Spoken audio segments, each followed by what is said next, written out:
Jeremy Corbyn. Thank you, Mr. Speaker. Yesterday, the Brexit Secretary assured the country that Brexit will not plunge Britain into a Mad Max-style world borrowed from dystopian fiction. Doesn't the Prime Minister feel he could set the bar just a little bit higher? Prime Minister. I'll tell you,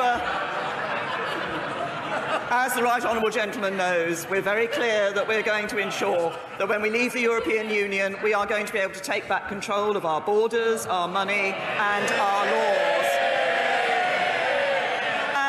And I have to say to him, the only fiction around in relation to the Brexit and the European Union is the Labour Party's front bench, who can't even agree with themselves what their policy is. Jeremy Corbyn. Mr. Speaker, one of her former Brexit ministers in the other place warned the Prime Minister that Britain will be walking a gangplank into thin air if she doesn't decide what she actually wants on leaving the European Union. In his speech, the Brexit Secretary also said fears about a deregulatory race to the bottom were based on nothing.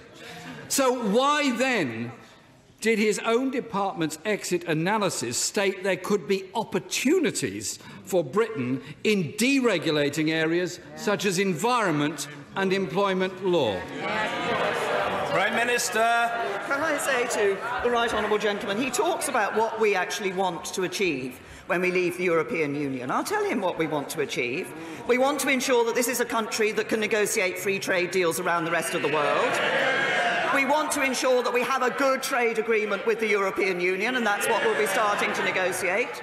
We want to ensure we have a good security partnership with the European Union, as I set out in detail in my speech in Munich last week.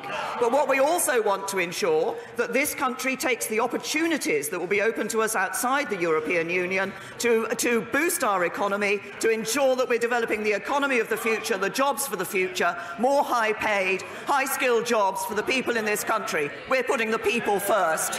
Jeremy Corbyn.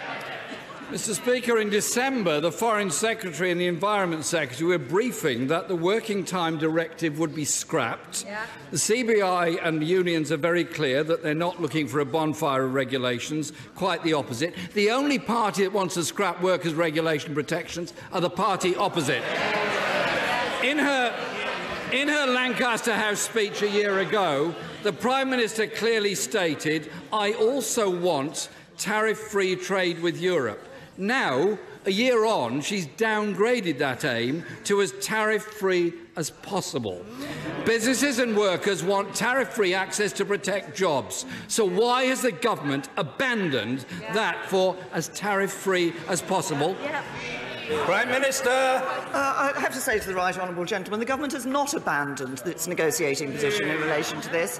We will be ensuring that we get that good, comprehensive trade agreement, new economic partnership with the European Union. But he also mentions workers' rights. I have been clear since I became Prime Minister that this is a government that will not only protect workers' rights, but enhance workers' rights. And let's just look at the Conservatives' record in government. Who was it? Which government was it that took action on zero-hours contracts? A Conservative government, not Labour. Which government is it that got Matthew Taylor to actually report on the new economy so we ensure workers get the rights? A Conservative government, not Labour. Which government is it that's ensuring that workers' voices are heard on the boards of companies? A Conservative government, not Labour. Jeremy Corbyn. Well, I don't know if she's had a chance to read the Daily Telegraph today, but 62 of her backbenchers want a bonfire of regulations, want to destroy workers' rights in this country. When the government's EU exit analysis... Mr. Speaker, when the government's European Union exit analysis was published, the Brexit minister said it does not consider our desired outcome. Could the Prime Minister take this opportunity now to tell the House and the country what is the government's desired outcome? Prime Minister. I'm very happy to. A bespoke economic partnership. OK. So given the Prime Minister ruled out any form of customs union with the post-Brexit, can she explain how she expects then to avoid a hard border with Northern Ireland? The Prime Minister.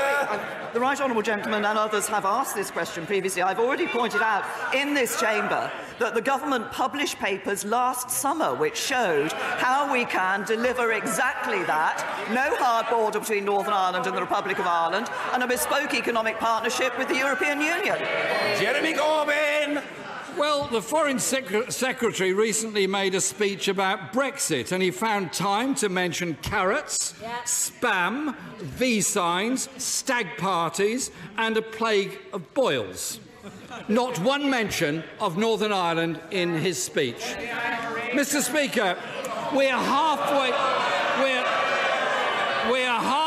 through. Mr. Morris, calm yourself. It's not good for your health. It's only Wednesday, man. You've got the rest of the week to get through. I'm trying to help you. You should appreciate my kindness. Jeremy Corbyn. Mr. Speaker, we're halfway through the 6 speeches we were told would set out the government's negotiating position. So far, all we've had is waffle and empty rhetoric. Businesses need to know. People want to know. Even her backbenchers are demanding to know. But it isn't clear from today's exchanges this government isn't on the road to Brexit, Mr. Speaker. It's on the road to nowhere. Prime Minister.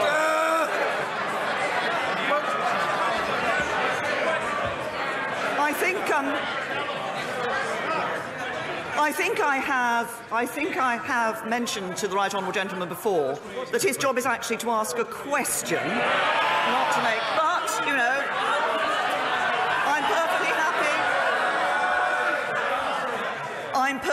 I'm perfectly happy to respond to the points that he made. He said that we have not set out any detail. Can I suggest to him that he needs to think very carefully about the security partnership that we want with the European Union when we have left? I set out in my speech in Munich last week exactly what we want that security partnership to cover, because we believe in ensuring that we are maintaining the security and safety of people here in the UK, but also of people in Europe. And we are unconditionally committed to the safety and security of Europe. But can I congratulate the right honourable gentleman, because normally he stands up every week and asks me to sign a blank cheque. And I know he likes cheques, but really, that is terribly